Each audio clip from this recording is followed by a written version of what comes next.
Welcome to Learn for Exam. My name is Gurpreet Singh. In this video, we'll talk about NMAT exam की form filling. आज 1 अगस्त है, NMAT का form भी start हो चुका है. मैं ऑलरेडी कैट की वीडियो शूट कर चुका हूँ एंड आई होप मैं जब तक ये पब्लिश करूंगा तब तक आप कैट वाली वीडियो देख चुके होंगे. Okay, now in this video will talk about only NMAT. सो ये NMAT स्पेसिफिक वीडियो है, उसी के रिगार्डिंग मैं फॉर्म में बात करने वाला हूँ. मुझे ये फॉर्म स्पेशली बहुत ज़्यादा पसंद है क्योंकि बहुत छोटा है और बहुत ही ईजिली तरीके से इसके अंदर ऑप्शंस दिए हुए हैं, इजी टू अंडरस्टैंड है, तो ज़्यादा इशू आता भी नहीं है. तो स्टार्ट करते हैं. And before starting I want to tell you that you can get your mentor, जो कि आपको इस नंबर पे व्हाट्सएप करने से मिलेगा. जस्ट मैसेज करिए गेट मेंटोर, आपको मेंटोर मिल जाएगा. मेंटोर किस चीज में हेल्प करेगा? आपके बहुत सारे पैसे बचाएगा, 4-5 हज़ार तो डेफिनेटली बचा देगा. कैसे? आपको ये बता कि कौन से कॉलेज का फॉर्म भरना चाहिए, कौन सा नहीं. फॉर एग्जाम्पल जैसे एसपी जैन है, बच्चे सोचते हैं भर देता हूँ, मार्क्स आ सकते हैं, कोई इशू नहीं है. बट एसपी जैन वही भरे जिसका 10-12 ग्रेजुएशन में 80 से अबव हो. एक में भी नीचे हो तो प्लीज मत भरिए क्योंकि कॉल आने के चांसेस ना के बराबर ही हो जाते हैं. ठीक है, सो ऐसे लिए ऐसे चीजों को जानने के लिए, आपके पैसे बचाने के लिए, हर एक कॉलेज के पैसे बचाने के लिए आप सिर्फ इस नंबर पर व्हाट्सएप करें. पूछ सकते हैं कि कौन सा कॉलेज है, कौन सा ना भरू एंड ऑल स्टफ. साथ साथ आपको फॉर्म फिलिंग में कोई असिस्टेंस चाहिए जैसे एनमैट के फॉर्म में या कैट के फॉर्म में, फिर भी कुछ इश्यूज आ ही जाते हैं, कुछ ना कुछ डाउट आ ही जाते हैं. Either you can comment on this video या फिर मेरी जो भी लेटेस्ट वीडियो होगी उसके नीचे कमेंट कर दीजिए. ठीक है, एंड लास्ट मिनट क्वेश्चन अगर आप कोई भी छोटे मोटे क्वेश्चन रहते हैं तो आप इस नंबर पर पूछ सकते हैं. संडे को रिप्लाई नहीं आएगा, मैं पहले बता देता हूँ. छुट्टी होती है, मेरी भी छुट्टी होती है. संडे को मैं एक ही वीडियो डाला करूंगा और साथ साथ ऑफिस टाइमिंग 10 से 6 के बीच में आपको रिप्लाई डेफिनेटली मिल जाएगा. ठीक है जी, अब आगे बढ़ते हैं. सबसे पहले एनमैट की जो वेबसाइट है वो यहाँ पर है mba.com/exam/nmat. यहाँ पे आप जाएंगे तो आपको ये वाला पेज दिखेगा जहाँ पे इनकी डेट्स दिखती हैं. साथ साथ यहाँ पे आपको क्लिक करना होगा register for NMAT by GMAT. अगर आप एक नए एस्पिरेंट हैं, देखिए कैट में क्या है कि हर साल वहां पर सारे ही नए एस्पिरेंट होते हैं, वहां पे कोई पुराना डेटा होता ही नहीं बचा हुआ. एनमैट में ऐसा नहीं है, एनमैट में आपका पिछला डेटा रहता है. तो अगर आप एक रिपीटर है जो एनमैट दोबारा दे रहे हैं इस साल, तो वो सीधा लॉग इन क्लिक कर सकते हैं और लॉग इन से आगे बढ़ सकते हैं क्योंकि यहाँ पर डेटा सेव रहता है. यहाँ पर अगर आप बिल्कुल नए स्टूडेंट हैं तो आप रजिस्टर करेंगे, अगर आप पुराने स्टूडेंट हैं तो आप लॉग इन करेंगे और उसमें काफी डिटेल्स आपकी ऑलरेडी भरी हुई आएंगी. मैंने यहाँ पे एज अ रजिस्टर किया. रजिस्टर करने से बाद क्लिक करने के बाद यहाँ पे आपका फर्स्ट नेम लास्ट नेम. अब यहाँ पर इंपॉर्टेंट आ जाता है कि कैट के अंदर लास्ट नेम नाम भी हो तो भी चलता है, बट यहाँ पर अगर आपका लास्ट नेम नहीं है, जैसे कि किसी का नाम सिर्फ गुरप्रीत है, वो सिंह नहीं लिखता है, बहुत सारे ऐसे लोग होते हैं, तो वो क्या करेंगे, गुरप्रीत लास्ट नेम के अंदर यहाँ पे सिंपल एक डॉट डाल देंगे, ऐसे बात खत्म. जैसे फुल स्टॉप होता है बस वो डाल देंगे और काम खत्म. ठीक है, काफी अच्छी हेल्पफुल इन्फॉर्मेशन है बहुत लोगों के लिए. ठीक है, तो लाइक जरूर करना. उसके बाद ईमेल एड्रेस डालेंगे, पासवर्ड डालेंगे, वहीं पर से दोबारा पासवर्ड डालेंगे, यस यहाँ पे टिक करेंगे.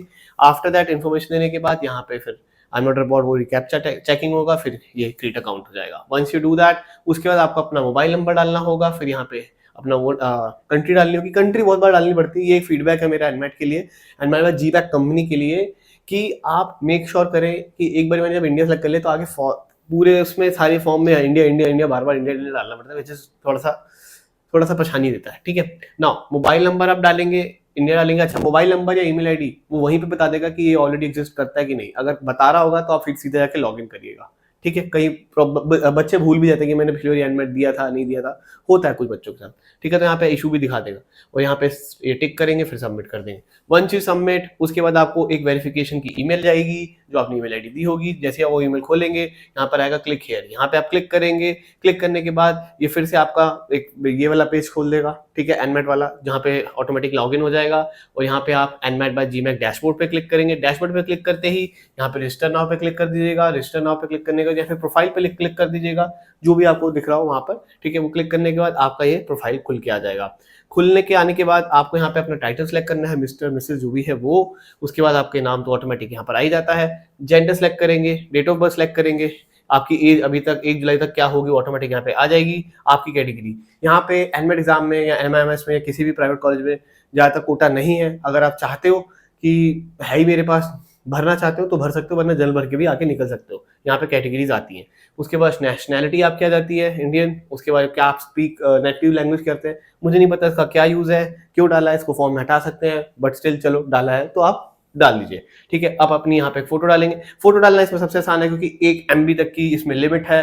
सो it's very easy comparison to the CAT form. वहाँ पे तो छोटा साइज करना पड़ता है, यहाँ पे ऐसा कुछ नहीं है. कोई भी साइज की किसी भी फोटो किसी भी डायमेंशन की डाल दो, बस 1 MB से छोटी नहीं चाहिए. ठीक है, that is there. Then after that आपका फादर का नेम, मदर का नेम. ठीक है, एंड यहाँ पर लिखा हुआ है एग्जैक्टली वैसा ही प्रिंट करना है जहाँ से आपका 10th की मार्कशीट के अंदर है. ऑलराइट, वैसे इन चीजों का कोई इतना ज्यादा इंपॉर्टेंस नहीं है अगर आपके पापा का नाम, क्योंकि बहुत सारे बच्चों ने कैट की वीडियो के नीचे भी पूछा था कि मेरे पापा का नाम 10th में मेरी मार्कशीट में ऐसा लिखा है बट उनके आधार कार्ड में कुछ और लिखा है, तो आप वो वाला लिख दो। आधार कार्ड वैसे ज़्यादातर आधार कार्ड वाला लिखो, ज़्यादा बेटर वही रहता है। बट अगर आप ऐसा भी लिखना चाहते हो तो वो भी लिख सकते हो, there is totally up to you, क्योंकि इन चीज़ों का कोई मतलब नहीं बनता, क्योंकि एनमेट का एग्जाम का सिर्फ स्कोर कार्ड जाता है एनएमआईएमएस के पास और फिर वो अपना प्रोसीजर अलग चलाते हैं। तो इधर इधर इधर इन चीज़ों की टेंशन बिल्कुल नहीं लेनी है। यहाँ पर कुछ थोड़ा बहुत गलत हो गया चल जाएगा, कोई इशू नहीं है, यहाँ पे सिर्फ स्कोर कार्ड ही चाहिए अपने को, ज़्यादा इसलिए घबराने की जरूरत नहीं होती यहाँ पर, ठीक है। साथ साथ यहाँ पर आइडेंटिटी प्रूफ आएगा। आइडेंटिटी प्रूफ में आप कौन से प्रूफ लगा सकते हैं, पैन कार्ड हो सकता है, पासपोर्ट हो सकता है, आधार कार्ड हो सकता है, वोटर आईडी कार्ड हो सकता है। इन चारों में से आप कुछ भी लगा सकते हैं। उसके बाद अपना नाम लिख लीजिए, वहाँ पे जो आपका आईडी कार्ड का नंबर है, जैसे पैन कार्ड है तो पैन कार्ड नंबर डाल दीजिए, आधार कार्ड है तो आधार कार्ड का नंबर डाल दीजिए, वोटर आईडी कार्ड है तो वोटर आईडी कार्ड का नंबर डाल दीजिए, पासपोर्ट है तो पासपोर्ट का नंबर होता है वो डालेंगे। वहां डालने के बाद डिफरेंटली एबल्ड है कि यस और नो करेंगे, अगर यस है तो उसके बाद थोड़ी डिटेल आएंगे, वोट भरेंगे, वरना नो करके आगे बढ़ जाएंगे। Once you go ahead then आपको आ जाएगा यहाँ पे कॉन्टैक्ट डिटेल्स। कॉन्टैक्ट डिटेल्स में आपका नंबर जो आपने डाला वो तो आएगा ही आएगा, साथ साथ आपको ऑल्टरनेट नंबर देने की जरूरत है, वो आप अपनी मम्मी फादर के, अपना खुद का किसी का भी नंबर दे सकते हैं। प्राइमरी ईमेल आईडी यहाँ पर आई जाएगी। ऑल्टरनेट ईमेल आईडी देने की जरूरत नहीं, क्योंकि एस्ट्रिक साइन नहीं है, जहाँ पे एस्ट्रिक साइन नहीं है तो मत दो, मैं तो ऐसे ही करता हूँ, मेरे को ज्यादा इन्फॉर्मेशन देने की जरूरत नहीं है। उसके बाद यहाँ पे फिर से कंट्री पूछ लेते हैं, मतलब क्यों पूछते हैं बार बार, जब मैंने कर दिया स्टार्टिंग में इंडिया, फिर स्टेट, फिर यहाँ पे आपका एड्रेस डालेंगे, पिन कोड डालेंगे, और यही परमानेंट है कि नहीं, अगर वो यही है तो यस, वरना नो करके दूसरा और एड्रेस देंगे। उसके बाद अब आपकी आ जाएगी एजुकेशन। एजुकेशन सेक्टर में काफी सही है, इन्होंने सीधा आपकी हाईएस्ट एजुकेशन पूछी है और बाकी की पीछे की कोई पूछते नहीं है। 10th ट्वेल्थ उनको नहीं मतलब है, हाईएस्ट क्या है, बैचलर है तो बैचलर कर दो, हम मास्टर है तो मास्टर कर दो। अब जैसे आप क्लिक करेंगे तो यहाँ पे आएगा कंप्लीटेड या अपीयरिंग फॉर ग्रेजुएशन या फिर अटेंड मास्टर्स डिग्री, इसमें से आप सेलेक्ट करें। अगर मेजरली बच्चे कंप्लीटेड या अपीयरिंग वाले भरेंगे तो मैंने वही सिलेक्ट किया। आफ्टर दैट आपको फिर से कौन सी कंट्री से आपने ग्रेजुएशन करी है, फिर से इंडिया लिखना पड़ेगा, ठीक है। मतलब ये मैं इसलिए कह रहा हूँ बार बार कि फॉर्म्स जो होते हैं, मैं चाहता हूं पर्सनली बच्चा भर भर के तंग हो जाता है, तो उसका फॉर्म जितना छोटा हो सकता है वो ही बेटर है। मैं ऑलरेडी इसके चीजों के लिए मीटिंग्स भी करता हूँ कॉलेजेस के साथ, डीन्स के साथ, कि हम क्यों ना एक सारे ही कॉलेजेस का एक ही फॉर्म बनाए, एक प्लेटफॉर्म बनाए जहाँ पे सारे फॉर्म्स आ जाए, बच्चे एक बार डिटेल डाले, वो जिस कॉलेज को भरना चाहता है उसका अमाउंट वो सिलेक्ट करे, उसका अमाउंट आ जाएगा, अमाउंट पे करेगा और सीधा वो भर जाएगा। This is my idea, but जितना मुझे आसान लग रहा है ये बताने में आपको, ये उतना आसान है नहीं कॉलेज के साथ बात करने को, क्योंकि हर एक कॉलेज दूसरे कॉलेज से जलता है, तो उसका डीन उसको नहीं मानता, उसके डीन उसके नहीं मानते, पिसता मैं हूँ बीच में और कुछ नहीं होता, गालियां मुझे ही पड़ जाती हैं, ठीक है। But I am trying my level best, काफी सालों से लगा हुआ हूँ, शायद कभी ना कभी तो बात बनी जाए, ठीक है। इट्स वेरी टफ, मतलब ये ऐसा समझ लो इजराइल और ऐसे गाजा वाला इशू चल रहा है कॉलेज के बीच में, बड़ा ही धाकड़ वाला, ठीक है। देन अंडर ग्रेजुएट की यूनिवर्सिटी आपकी कौन सी है, फिर यहाँ पे कॉलेज का नाम वो सिलेक्ट कर सकते हैं, वरना ये यहाँ पे ना नाम हो तो आप अदर्स करके कर सकते हैं। स्ट्रीम आपकी कौन सी है, यहाँ पे स्ट्रीम के ऑप्शन बहुत सारे हैं, कैट में इतने नहीं होते, ठीक है। देन उसके बैचलर्स डिग्री का नाम यहाँ पे बहुत सारे हैं, वो वहाँ पे नहीं होते, तो इसको अदर्स का आपको सिलेक्ट करना नहीं पड़ेगा, वरना अगर यहाँ पे कुछ ना हो तो आप अदर्स कर सकते हैं, ठीक है। उसके बाद स्पेशलाइजेशन भी पूछी जाती है, तो स्पेशलाइजेशन भी आप डाल सकते हैं, विच इज रियली नाइस, ठीक है। देन उसके बाद मोड ऑफ परसुइंग, ये तो बिल्कुल नहीं है कैट में, दूर दूर तक कहीं पे भी आसपास नहीं पूछते वो, बट पूछना चाहिए। कॉरस्पॉन्डेंस है, डिस्टेंस है, फुल टाइम है, ओपन है, पार्ट टाइम है, सब डाला हुआ है, तो वो भी आप डाल सकते हैं। फिर उसके बाद ग्रेजुएशन का स्टेटस अगर कंप्लीट होगी तो वो डाल दीजिए, नॉट कंप्लीटेड है तो वो डाल दीजिए, ठीक है। नॉट कंप्लीटेड डालेंगे तो यहाँ पे सिर्फ ईयर ऑफ पासिंग या ईयर पूछेगा, मार्किंग तो पूछेगा नहीं। बढ़िया है भाई, बच्चे को कंफ्यूज क्यों कर रहे हो, जब उसको नहीं आती कैलकुलेशन क्यों पूछ रहे हो उससे, वो पास ही नहीं हुआ अभी तक। अपीयरिंग वाले को ऐसे ही छोड़ दो, ये देखो कितना बढ़िया किया।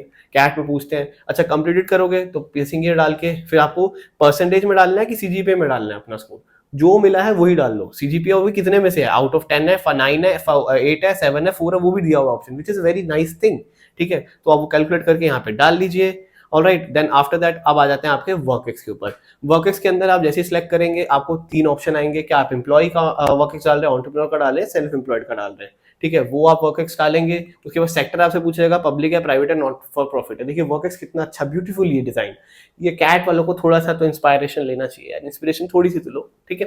देन उसके बाद आपका टोटल वर्क एक्सपीरियंस कितना है वो पूछा जाएगा, मैंने यहाँ पे 1 साल और 4 महीने ऐसे डाल दिया, ठीक है। उसके बाद इंडस्ट्री पूछी जाती है, अकाउंटिंग, फिर मैंने अकाउंटिंग यहाँ भी सिलेक्ट कर दी। फिर उसके बाद फंक्शन क्या था वो सिलेक्ट करेंगे, इंडस्ट्री सेलेक्ट करेंगे, और भी कुछ कंपनीज के अंदर है तो वो इंडस्ट्री टू इंडस्ट्री थ्री खुलता रहेगा ऑप्शन, वो चेक करेंगे, और क्या आपकी ऑर्गेनाइजेशन का नाम है वो यहाँ पे डाल देंगे, और उसके बाद इसको नेक्स्ट कर लेंगे तो सारा सेव होता रहेगा। आफ्टर दैट आपको यहाँ पे आएगा एक ऑप्शन बड़ा इंपॉर्टेंट, ध्यान से सुनिएगा इस पॉइंट पे, कॉलेजेस की प्रेफरेंस के लिए। अब स्कूल प्रेफरेंस के लिए, स्कूल प्रेफरेंस वाले सेक्शन में आप इनको सिलेक्ट करें या ना करें, मैं क्या कह रहा हूं, इनको सिलेक्ट करें या ना करें, कोई फर्क नहीं पड़ता। क्यों? क्योंकि एनएमआईएमएस का यहां पे आप सिलेक्ट कर लीजिए, पर आपको एनएमआईएमएस का फॉर्म अलग से भरना होगा। अगर आपने नहीं भरा before your exam, NMAT exam, then आप एनएमआईएमएस के लिए एलिजिबल नहीं है। सेम गोस फॉर टापमी, टापमी का अलग से फॉर्म भरना है, अगर आपने वो नहीं भरा तो आप एलिजिबल नहीं है। Same goes for gym, gym का आपको भरना पड़ेगा, नहीं भरा तो एलिजिबल नहीं है। केजे सुमाया, वहां पे अगर आपने फॉर्म नहीं भरा केजे सुमाया का तो आप एलिजिबल नहीं है। तो इसलिए कह रहा हूं, इसको सिलेक्ट करना है तो कर लीजिए, नहीं करना है तो आपकी इच्छा है। यहां से कुछ नहीं होने वाला, सिर्फ और सिर्फ ये आपके लिए एक गिमिक है उनके पैसे कमाने का, कि आप बस 4-5 लाख कर सकते हो, 5,000 करना है तो इतने रुपए देने पड़ेंगे। मेरे हिसाब से यहाँ पे 0 रखो, कुछ करना है वो आपकी इच्छा है, इसको सिलेक्ट करे ना करे। बट मैंने आपको एक आइडिया दे दिया कि आप ये चारों में अपना स्कोर का, इन चारों को जरूर से सिलेक्ट करिएगा कि ये टॉप कॉलेज में आते हैं। एनएमआईएमएस हो गया मुंबई का कैंपस, ठीक है, ये टापमी, जिम और केजे सुमाया, इन चारों के अंदर आप अलग से फॉर्म भरिएगा जरूर। वो जब आएगा उसकी नोटिफिकेशन भी डाली जाएगी, उसके ऊपर वीडियो भी बनाई जाएगी। आप अभी के अभी चैनल को सब्सक्राइब कर लीजिएगा इसके लिए, ठीक है, याद रखिएगा, वरना मिस आउट हो गया तो कोई फायदा नहीं है। एनमेट जितना मर्जी लिख लो, केजे सुमाया का फॉर्म नहीं भरा तो केजे वाले आपको नहीं देंगे एडमिशन, ठीक है। नाउ मूविंग अहेड, यहाँ पर अब आ जाता है छोटा सा इनका एक सर्वे टाइप है भाई, अबाउट एनमेट जीमैट। कहाँ से आपको पता चला? कोचिंग सेंटर, नाम लिख देना, लर्न फॉर एग्जाम, काफी हेल्प हो जाएगी भाई, हमारा नाम थोड़ा सा ऊपर आएगा, थोड़ा सा अच्छा लगेगा हमें भी देखने में कि हमारा नाम लिख रहे हैं बच्चे। तो यहाँ पे लर्न फॉर एग्जाम जरूर लिखिएगा, ओके। देन आफ्टर दैट आपका करंट बैकग्राउंड क्या है, आप कब स्टार्ट कर रहे हैं अपनी मैनेजमेंट प्रोग्राम, यहाँ पे सिलेक्ट कर लेना जो भी आपको सिलेक्ट करना हो, that is not a big thing. और उसके बाद ये सब छोड़ देना, क्योंकि यहाँ पे सारे एस्ट्रिक साइन नहीं है, जहाँ पे एस्ट्रिक है वो लिख दीजिए, जैसे आप कैसे करोगे मैनेजमेंट, कुछ भी लिख दो, कोई फर्क नहीं पड़ता इन बातों से। बैंक लोन लिख दो, यहाँ पे इंडिया लिख दो, और यहाँ पे ये नो कर देना, क्योंकि आप किसी भी तरीके से मैनेजमेंट एजुकेशन सिस्टम में है नहीं, ठीक है, तो इसको नो कर दो। उसके बाद नेक्स्ट कर दो। आफ्टर दैट डिक्लेरेशन आएगी, उसको सिलेक्ट करना, उसको यस कर देना, फिर आपको प्रीव्यू कराएंगे, मैंने प्रीव्यू कर लिया, उसके बाद सबमिट एंड मेक पेमेंट करेंगे, एंड देन दैट्स इट, आपका फॉर्म सबमिट हो जाएगा। और आपको 3540 रुपए फीस पे करनी होगी, क्योंकि 3000 रुपए फीस है, बाकी 540 रुपए के आपको टैक्सेस है। साथ ही साथ यहाँ पे देखिए 2 मॉक्स भी मिलते हैं 1000 रुपए में। अब आप समझिए यहाँ पे 1000 रुपए में 2 मॉक, मतलब 500 रुपए का एक मॉक, इसके ऊपर और जीएसटी भी लगेगा, पर जीएसटी को छोड़ दें। हमारे पास है 16 मॉक्स जो कि 3000 रुपए में है, तो हम बहुत ज्यादा वैल्यू दे रहे हैं। तो प्लीज डेफिनेटली हमारे मॉक्स चेक करिए, very close and very much just like NMAT exam. आपको वही यूजर इंटरफेस मिलता है जो एनमेट में मिलता है, हमारे यहाँ भी वही मिलेगा, इंच बाय इंच तक का भी फर्क नहीं है भाई। सबसे बढ़िया मॉक्स है, जितने आपके एनमेट के रियल एग्जाम में आएंगे उतने ही हमारे एनमेट के मॉक में आने वाले हैं। That is my guarantee to all of you. आप बहुत जबरदस्त मॉक्स हैं हमारे, जरूर से ट्राई करिएगा। 16 मॉक्स देते हैं हम 3000 रुपए के अंदर, ठीक है जी। एंड साथ ही साथ अगर आपका मेंटोर लेना है तो याद रखिएगा, इस नंबर पे व्हाट्सएप कर दीजिए, ये पैसे बचाएंगे आपके बहुत ज्यादा। हमारे पास 6 से 7 साल का एक्सपीरियंस है इस इंडस्ट्री के अंदर, आप हमारी नॉलेज को यूज कर सकते हैं, ठीक है। And don't forget to join our WhatsApp channel, इसका लिंक भी नीचे डिस्क्रिप्शन में दिया हुआ है, यहाँ से स्कैन करके भी ज्वाइन कर सकते हैं। यहाँ पे मैं मेजर अपडेट डालता रहता हूँ, जो होता रहता है, मैं वीडियोस की अपडेट भी देता रहता हूँ, ताकि आपको व्हाट्सएप पे ही सब कुछ पता चलता रहे, कहीं और जाने की कोई और ऐप डालने की जरूरत ही ना पड़े, आपको सिर्फ व्हाट्सएप से ही पता चल जाएगा, ठीक है। एंड एनमेट का क्रैश कोर्स है, अभी के लिए हमारा ये बैच फुल हो गया है फॉर दिस मंथ। अब एक नेक्स्ट मंथ के लिए जो हम बैच खोलेंगे, आप उसमें एनरोल करना चाहें तो उसमें एनरोल कर सकते हैं। इस महीने के लिए जो 5 अगस्त से शुरू होना था, ये फुल हो चुका है, हमें कुछ बच्चों की ऑलरेडी फीस भी रिफंड करी है, ठीक है। And we have special courses like super MBA book है, highly recommended if you are targeting NMAT, SNAP, CAT, कुछ भी इनमें से तैयारी कर रहे हो। एनमेट के लिए तो हमारी बुक है, बहुत ज्यादा हाई सेलिंग है। एवरी ईयर 5000-10,000 स्टूडेंट्स के बीच में हमारा नंबर रहता है एवरेजली, जो कि इसको एनरोल करते हैं। बहुत ही जबरदस्त फीडबैक आता है, ठीक है। और इससे ज्यादा मैं नहीं कह सकता कुछ, क्योंकि फिर एनमेट वाले केस कर देते हैं, हमारी पिछली बुक पे भी किया था। कोई बात नहीं, छोड़िए, आगे बढ़ते हैं। ये हमारी टेस्ट सीरीज है जो आपको बता रहा था, एनमेट की टेस्ट सीरीज, ठीक है। इसको जरूर से चेकआउट करिएगा, हाईली रिकमेंडेड भाई। आपको इसके अंदर सेक्शनल भी मिलते हैं और फुल लेंथ भी मिलेंगे, सेक्शनल मॉक्स भी मिलेंगे, तो प्लीज जरूर चेकआउट करिए learnfromexam.com पर, ठीक है। And free daily practice test, LRDI के 2, RC के 3, एनमेट का, कैट का, दोनों का आता है, ओके। एंड अगर आपको फ्री रिसोर्सेज चाहिए, सेम नंबर पे आप रिसोर्सेज भी ले सकते हैं, आपको सब कुछ वहां पे मिल जाएगा। So that's it, thank you very much. Share this video with all your friends जो कि एनमेट का फॉर्म भरने वाले हैं, एंड मुझे अपना फीडबैक दीजिएगा नीचे। अगर आपका कोई भी फीडबैक है मेरे लिए, बहुत दिन से मैं वीडियोस बना रहा हूं, अगर आपका कोई भी फीडबैक हो तो प्लीज जरूर से कमेंट में लिखिएगा। Thank you very much, have a lovely awesome day ahead, bye bye.